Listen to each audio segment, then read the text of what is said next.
Hi welcome back to our channel top times. ഞാൻ അശ്വതി. ഇന്ന് നമുക്കൊരു വ്ലോഗ് കണ്ടാലോ? ചെറിയൊരു കുക്കിംഗ് വ്ലോഗും ഇന്നത്തെ ദിവസത്തെ വിശേഷങ്ങളും ഒക്കെ ആയിട്ടാണ്. പിന്നെ അത് മാത്രമല്ല, 1ാം ക്ലാസ്സിൽ പഠിക്കുന്ന കുട്ടികൾക്ക് പാഠഭാഗത്തിൻ്റെ ഒരു വർക്ക് എക്സ്പീരിയൻസ്, ഒരു പേപ്പർ ക്രാഫ്റ്റ് ചെയ്യാനുണ്ടായിരുന്നു. അപ്പോൾ അത് നമ്മൾ ഈ വീഡിയോൻ്റെ ലാസ്റ്റ് ഇടുന്നുണ്ട്, കണ്ടു നോക്കൂ കേട്ടോ. കുഞ്ഞു പിള്ളേരുള്ളവർക്കൊക്കെ ഉപകാരമാകും അങ്ങനെയൊക്കെ വർക്കൊക്കെ ചെയ്യണമെങ്കിൽ. പിന്നെ ഒരു രസം കേട്ടോ, കുട്ടികളൊക്കെ പഠിച്ചിരിക്കുമ്പോൾ ഒരു രസം. അപ്പം അങ്ങനെ അതുകൊണ്ട് കേട്ടോ ഈ വീഡിയോൻ്റെ കൂടെ ചേർത്തിട്ടുണ്ട്.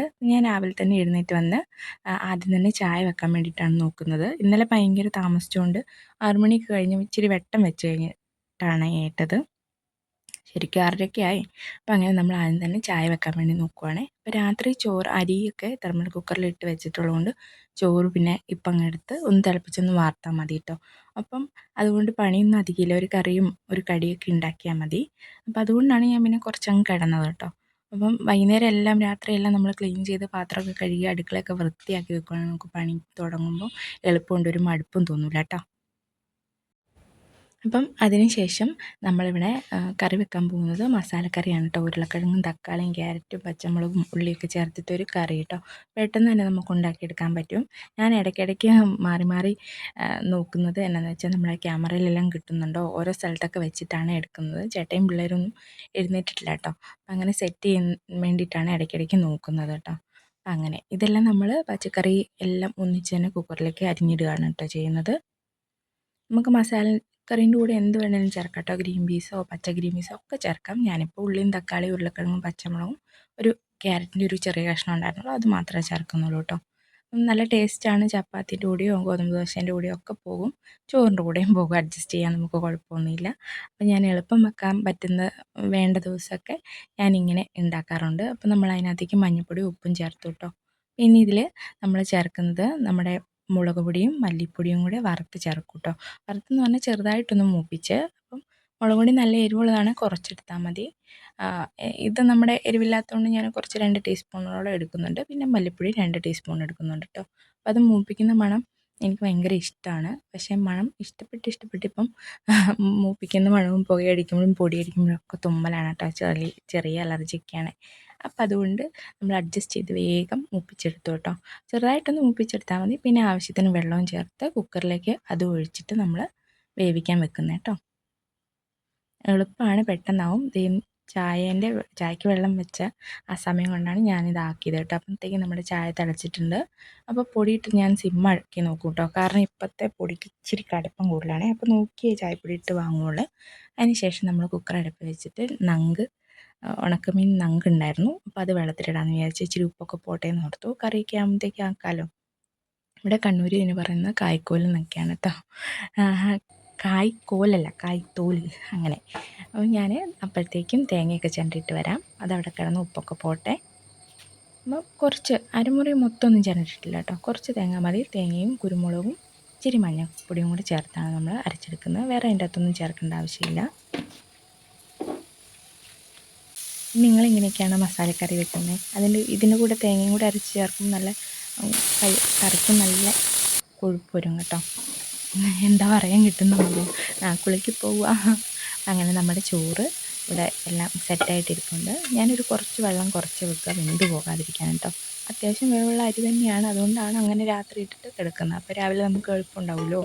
ഇന്ന് ഗോതമ്പ് ദോശ ഉണ്ടാക്കാൻ വേണ്ടിയിട്ടാണ് ഞാൻ ചോറൊക്കെ അരച്ച് ഗോതമ്പ് പൊടിയൊക്കെ ഇട്ട് അരച്ച് ദോശ ഉണ്ടാക്കും. ഇന്നിപ്പോൾ എളുപ്പത്തിന് ഗോതമ്പ് പൊടി, ഉപ്പും കുറച്ച് പഞ്ചസാരയും തേങ്ങയൊക്കെ ഇട്ട് വെള്ളം ഒഴിച്ച് സാധാരണ ഗോതമ്പ് ദോശയാണ് ഇട്ട് ഉണ്ടാക്കുന്നത്. നമ്മൾ ഗോതമ്പ് ദോശ ഉണ്ടാക്കുമ്പം ഉപ്പും ഒരു ശകലം വെളിച്ചെണ്ണയും ഇച്ചിരി പഞ്ചസാരയും, 1/2 ടീസ്പൂണൊന്നും വേണ്ട, അതിൽ കുറച്ച് പഞ്ചസാരയും കൂടി ചേർത്ത് കഴിഞ്ഞിട്ട് മിക്സ് ചെയ്ത് ഇളക്കിയിട്ട് അതിന് മുമ്പോട്ടൊന്നും തോന്നില്ല, തുള്ളി ഇട്ടിട്ട് ഇളക്കിയിട്ട് ദോശ ഇട്ടാൽ നല്ല ടേസ്റ്റാണ് കേട്ടോ. അപ്പം അങ്ങനെ നമ്മുടെ ഉണക്കമീൻ ഞാൻ തൊലിയൊക്കെ കളഞ്ഞ് ഇതിൻ്റെ ഇടയ്ക്ക് നന്നാക്കിയിട്ട് അപ്പുറത്ത് ഒരു ശകലം വെള്ളം ഒഴിച്ച് ചെറുതായിട്ടൊന്ന് തികത്തി വിട്ടേ. ഇവിടെ ഉപ്പ് ചേട്ടയ്ക്ക് ഒട്ടും പറ്റില്ലേ. അപ്പോൾ ഒന്ന് തികത്തി വിട്ടിട്ട് ആ പാത്രത്തിൽ തന്നെ നമ്മൾ എണ്ണ ഒഴിച്ച് മുളക് പൊടിയൊക്കെ ഇട്ട് അങ്ങ് വറക്കാൻ വെച്ചു കേട്ടോ.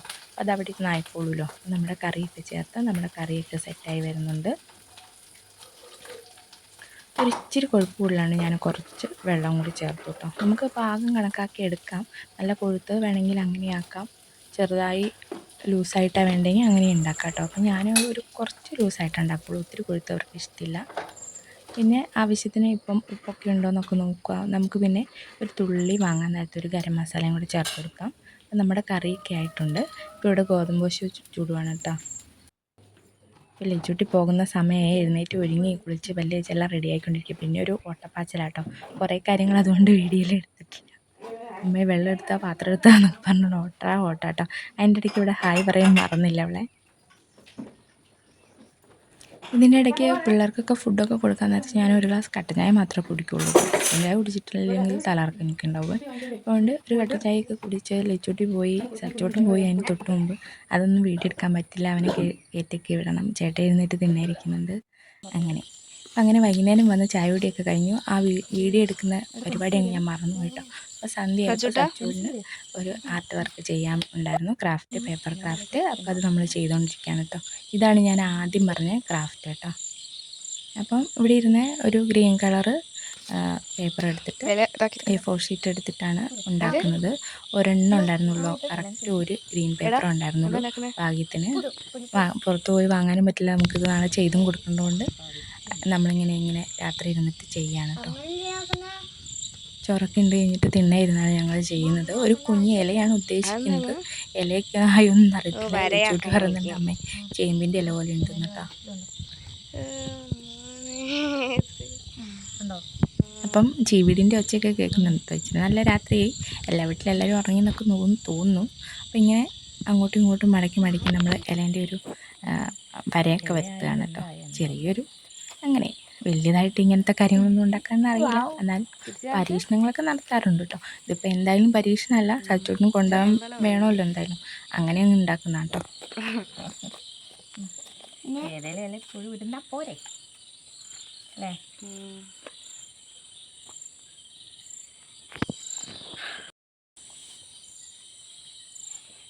അപ്പം നമ്മുടെ ഇലേൻ്റെ ഷേപ്പൊക്കെ വെട്ടി സൈഡൊക്കെ വെട്ടി കൊടുക്കുകയാണ് കേട്ടോ. ചെറിയ ഷേപ്പൊക്കെ ആക്കി അത്രയൊക്കെ ഭംഗി മതി കേട്ടോ. നമുക്കറിയുന്ന പോലെയൊക്കെ അങ്ങ് ഷേപ്പിലങ്ങ് ആക്കിയെടുത്താൽ മതി. പിന്നെ ഒരു ചെറിയ സ്ക്വയർ പേപ്പറും കൂടെ വേണമായിരുന്നു. അപ്പോൾ പേപ്പർ ആകെ മോശമായി, നല്ല ഭാഗം നോക്കി മുറിച്ചൊക്കെ എടുക്കുകയാണ് കേട്ടോ. ചെറിയൊരു കഷ്ണം മതി. അപ്പം നമുക്ക് അതിൻ്റെ ഒരു തണ്ട് പോലെ ഉണ്ടാക്കിയെടുക്കണം കേട്ടോ. അതിന് വേണ്ടി ഇറുക്കിളിയൊക്കെ വെച്ചിട്ട് ഇങ്ങനെ ചുറ്റിയെടുക്കുകയാണേ. അപ്പോൾ നമ്മൾ അതിൻ്റെ ഇടയ്ക്ക് ചില സ്ഥലത്ത് മാത്രം നമ്മളൊന്ന് പശയിട്ട് കൊടുക്കുന്നുണ്ട് കേട്ടോ. പിന്നെ അത് അങ്ങനെ തന്നെ നിന്നോളും, വൃത്തിയായിട്ട് ഒട്ടി നിന്നോളൂ കേട്ടോ. പിന്നെ ഇത് രണ്ടും അത്യാവശ്യം ഉണങ്ങിയിട്ട് ആണ് നമുക്കത് ബാക്കി ചെയ്യാൻ പറ്റുള്ളൂ. അപ്പോഴത്തേക്കും ചെറിയൊരു പീസ് ഗ്രീൻ റോളും കൂടെ നമുക്ക് ഉണ്ടാക്കിയെടുക്കണേ. അപ്പോൾ അത് രണ്ടും അവിടെ ഉണങ്ങാൻ മാറ്റി വെച്ചു. സച്ചിപ്പിയാണ് ഇപ്പോഴേ എടുത്തൊക്കെ നോക്കുന്നുണ്ട് കേട്ടോ. ഇനി സ്കെച്ച് പെൻ കൊണ്ടൊക്കെ ചെറിയ പണിയൊക്കെ എടുക്കണമെന്നുണ്ട്. ചിലപ്പോൾ എടുക്കും, രാത്രി ഉറക്കം വന്നാൽ ഉറങ്ങും കേട്ടോ. അപ്പോൾ ഇങ്ങനെ ചെറുതായിട്ട് ആ നമ്മളുണ്ടാക്കിയ തണ്ടിൻ്റെ മേലെ തന്നെ ഒരു ലൂസായിട്ട് അങ്ങോട്ടും ഇങ്ങോട്ടും കണ്ടോ, ഇങ്ങനെ അങ്ങോട്ടും ഇങ്ങോട്ടും പോകുന്ന പോലെ ഒരു റാപ്പും കൂടെ ഉണ്ടാക്കിയിടുക കേട്ടോ. മറ്റേതിൽ പറ്റാതെ പശ തേച്ചിട്ട് ഒട്ടിച്ച് കഴിഞ്ഞിട്ട് പിന്നെ നമുക്ക് അങ്ങോട്ടും ഇങ്ങോട്ടും അങ്ങനെ അനക്കാൻ പറ്റണേ.